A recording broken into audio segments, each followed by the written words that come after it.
The Atlanta Hawks started off this season playing pretty damn well as they got off to a hot start. They've since cooled down, and now they're towards the bottom of the Eastern Conference. And recently, Paul Millsap was put on the trading block as they are now listening to offers for him, as they are fearful that he is going to leave in free agency, given that he only has 1 year left and this isn't the best team, and he's also about to be 32 years old. And there have been rumors of some teams, the Orlando Magic, the Denver Nuggets. Either one of those teams could end up with Millsap if he is ultimately traded. But I like to talk about championship contention stuff because I think we would both agree it's more exciting. So I want to talk about 3 teams that have played really well this season and how I feel acquiring Millsap could make them perhaps even more interesting when it comes to the top of their conferences, and if they could ultimately get him. And those 3 teams would be the Houston Rockets, the Toronto Raptors, and the Oklahoma City Thunder. Before we jump into them, let's talk about Millsap. His versatility is his best strength at the power forward position.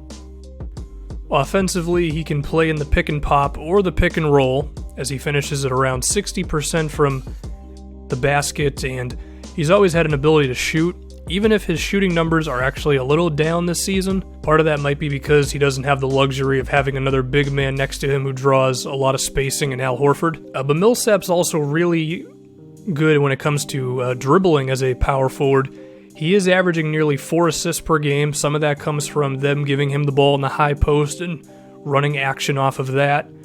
But also, he has that Draymond Green ability to where you can run a pick and roll with him, and then he'll get the ball, and he'll actually do a couple dribbles towards the basket. And if you don't bring enough help, he can finish himself, or he can kick out to someone who you have to leave open in order to get some extra guys on him going towards the basket. And that's a really valuable quality to have at the power forward position. He's also got some ability to post up. If he ends up on a switch, he'll gladly go up against a smaller guy. He has shown good face-up ability. He uses that ball handling to hit opposing big men with crossovers and spin moves and around-the-back moves. He also attempts about 5 free throws a game where he's shooting 76%, so Millsap's versatility offensively is so good.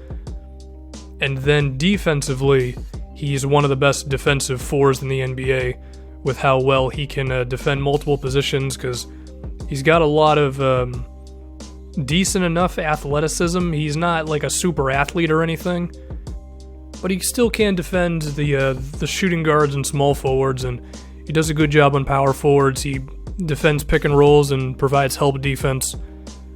Millsap is just the type of player that fits in pretty much anywhere.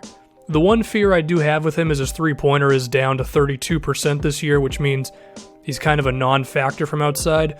Again, that could be because he doesn't have Al Horford next to him, because those two together made the Hawks so difficult to defend. Dwight Howard, it's a little easier. But then again, he also shot 32% from 3 last year with Horford still on the team, as opposed to 2014 and 15 where he shot about 36% from 3. It is a fear. I still think the good far outweighs the bad with him.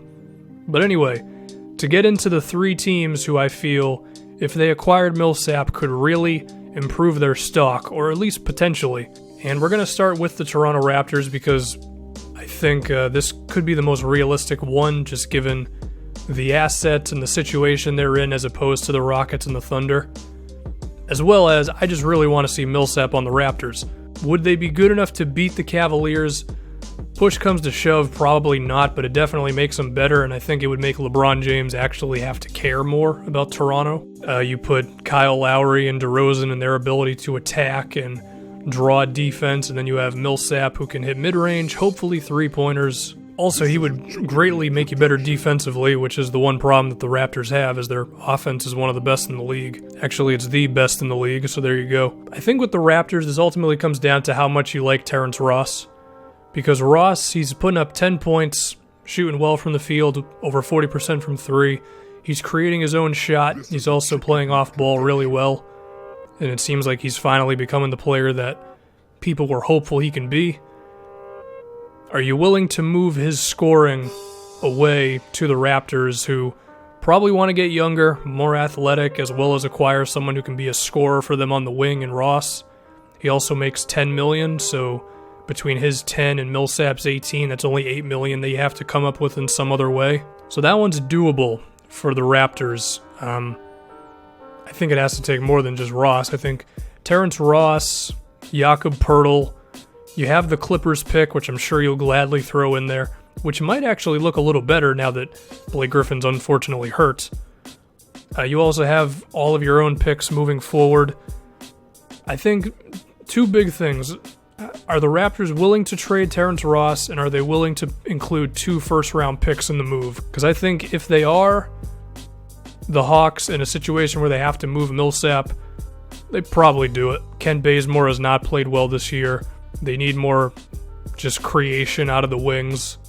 And if Terrence Ross is really going to be a legit scorer who can create his own shot and put up maybe 15-plus points per game on some efficient shooting, he's only making $10 million for the next few seasons. That's going to be a huge bargain given how much the NBA salary cap is going to jump up. Now, on the flip side of things, if you're the Raptors, you're losing a scoring punch. You could take back Thabo Sefolosha in the deal. He at least gives you a credible backup wing. He's not going to give you the offense that Terrence Ross gives you, but I think the trade-off there, on top of just getting way better at the 4 spot with Millsap, I think that ultimately would do it. I think that's a plus move for you.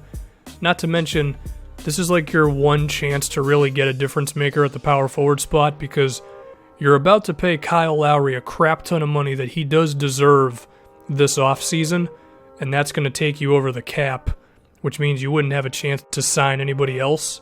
But if you do this, you can get Millsap, you can re-sign him under bird rights, and in my opinion, you definitely give yourself a better chance against the Cavaliers, because Millsap's just a damn good two-way player who can play off of Lowry, play off of DeRozan, as well as be a very good defensive player, as well as someone who can fit the profile of someone who can at least slow down LeBron.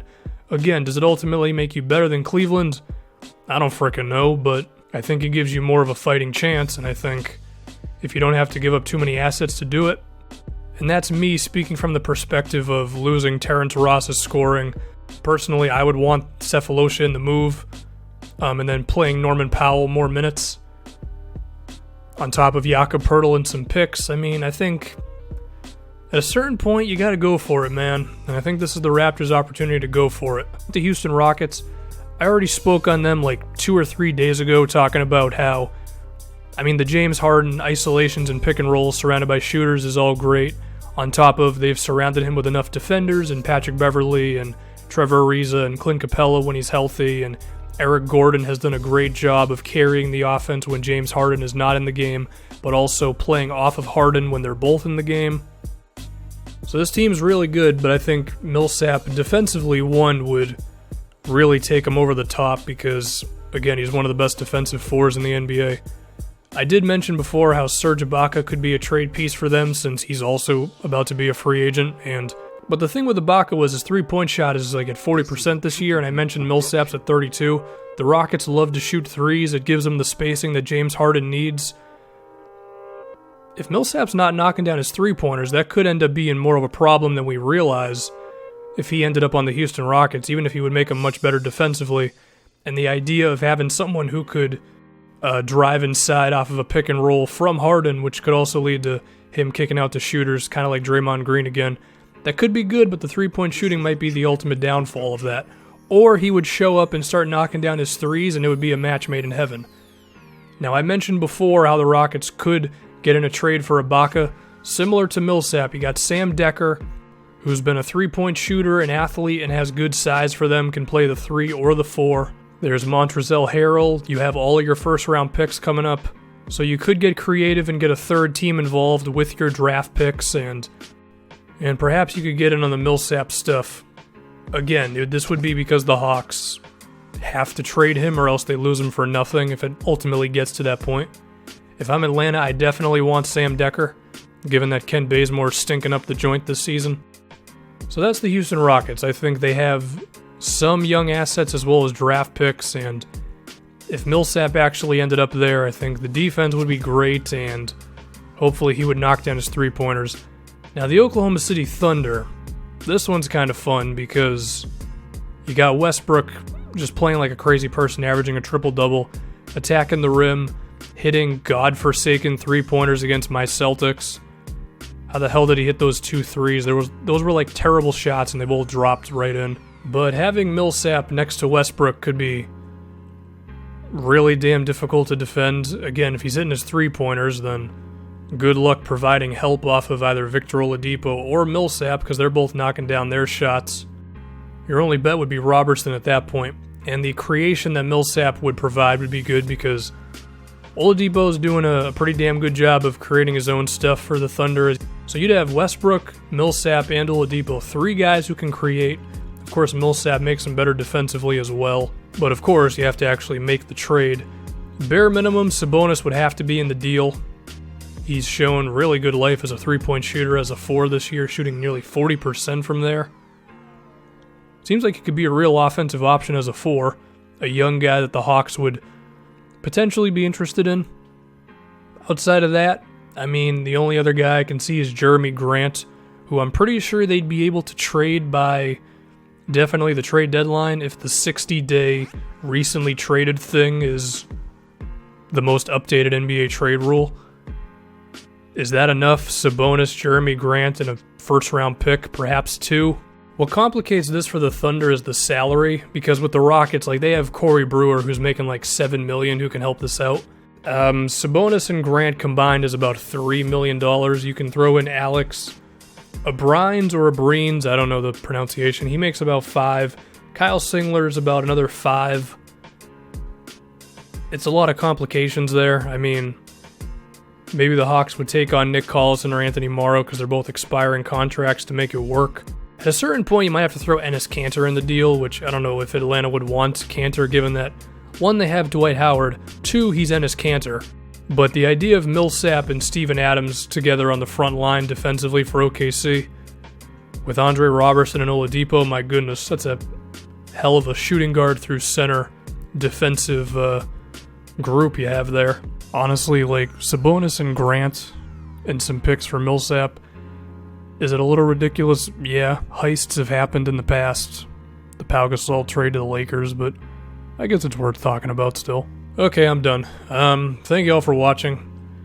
Again, he could end up on anyone. He could end up on the Nuggets. He could end up on the Magic. I hope he doesn't, because I'm a selfish NBA fan who wants entertaining basketball in the playoffs. So that's why I talked about the Thunder, Raptors, and the Rockets. It'd be really freaking cool if one of these 3 teams got him. I would give the edge to the Raptors. And that's it.